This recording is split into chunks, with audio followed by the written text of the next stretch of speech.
And the geek shall inherit the podcast. What's up, everybody? It's your boy Scoop Dog, and let's talk The Matrix 5. Before we get into it, if you wouldn't mind hitting that like and subscribe button, that would be greatly appreciated. A lot of details haven't been revealed about the plans for Matrix 5, but it was announced that Warner Brothers was looking to reboot the franchise, hopefully. And the reason why I say hopefully is because I'm wondering if it's going to be The Matrix 5 or a fifth Matrix, and I'm hoping it's the latter for this reason. Based on what we got with The Matrix 4, which was Matrix Resurrections, it was a mess. It was one of the biggest sequel letdowns that I've ever seen. There's people who are very divisive about the original trilogy to begin with. Some people think that the only good one was the first movie and that everything after that was downhill, or it changed the concept way too much.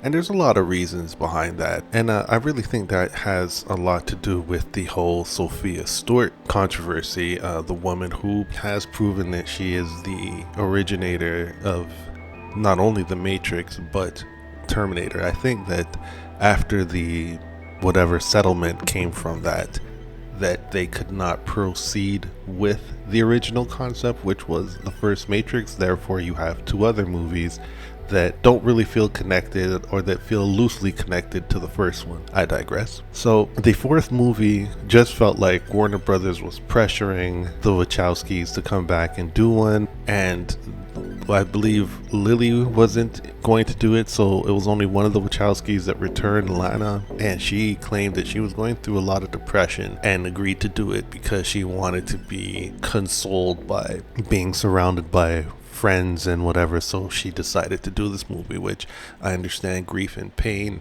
and maybe for a different kind of movie or with a different message, you can channel that grief and pain and put it into art. But it really felt like you were angry that you had to fulfill a contract, and you'd rather do it yourself than to have the franchise sold and given to other creators, which is where we are now. But the movie was extremely meta and had one of the worst uses of nostalgia bait that I've ever seen used in a sequel. It was a major letdown. Even though there was some potential, they ruined classic characters like Morpheus and Agent Smith, and it felt so low budget. With that said, if that's what Lana Wachowski set out to do, to make sure they never asked her again to do it, mission accomplished. So they have now moved on to, and now the franchise is in the hands of Drew Goddard, who many of you know from his amazing work on the Daredevil Netflix series. He did one episode of Defenders and has under his belt some of the best episodes of Lost. And he's also going to be writing the highly anticipated Project Hail Mary, which is based on like one of the best sci-fi novels of all time. So this guy is really the man to do the job. Not only is he a fantastic writer and write complex things, understands characters, he understands mythology, he knows what he's doing. Now, a lot of people probably have lost faith in the Matrix at this point, so hear me out, and this is my approach to a solid return to the Matrix. One, you do not do it as a Matrix 5. It should be a fifth movie. What do I mean by that? The characters from the previous trilogy and the Resurrection, scrap them. Recast and go in a totally different direction. You can use characters but not the same actors. You know what I mean? And I think amongst us Matrix fans, one of the theories about the second version of the Matrix, I think, would be an excellent world to delve into, to reboot, restart, and reinvigorate this franchise. The second version of the Matrix, based on what the architect has said, basically the second Matrix was basically based off of grotesque human imperfections. Seeing how the architect is, I imagine that when he designed it, he didn't go light on the grotesque imperfections. I think he went all out and created the nightmare version of the Matrix. And that's where we have the characters such as the Oracle, the Merovingian, Persephone, and Seraph. They're all connected to the Nightmare Matrix. If you remember in Reloaded, the Merovingian, his henchmen, they were all iterations of like monsters, like vampires, werewolves. Even on the TV, they were watching black and white horror movies.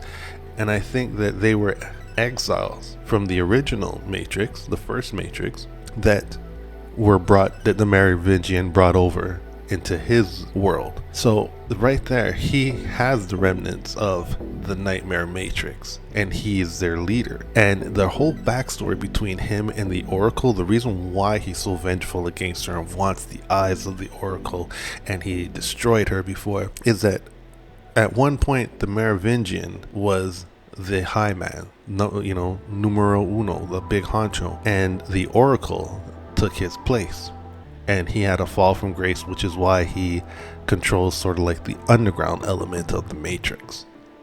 She knocked him off of his high horse, took his position in terms of the ranking in the Matrix. They're all one of the ancient ones, like the Oracle, the Merovingian, the Architect, Persephone. All of them were amongst the first programs. And then you have Seraph, who was an exile, but placed to protect that which matters the most, aka the Oracle. And we believe that at one point in time, that which mattered the most was the Merovingian.